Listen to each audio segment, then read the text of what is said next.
Hi, and welcome back to Keeping It Green with Colin from Van Bush Irrigation. Today we are going to talk about changing a bearing guide gasket on your 700 series rotor. The same process would go for a 900 series rotor as well, but today we're going to be using a 752 rotor.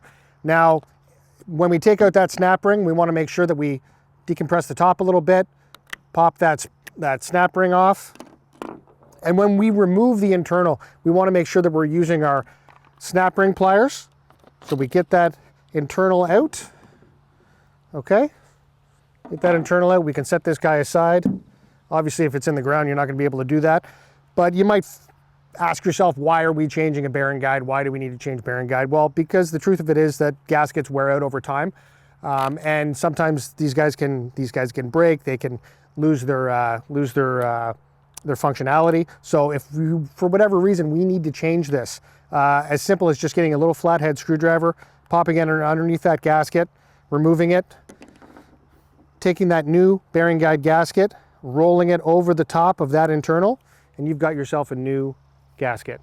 So we just pop that back into that internal, like so. Make sure, obviously, you've set your left-hand stop, or if it's full circle, put it in where you left off.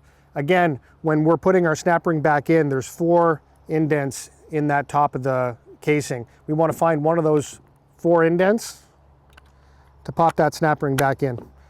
Snaps back in like that, and your bearing guide has changed.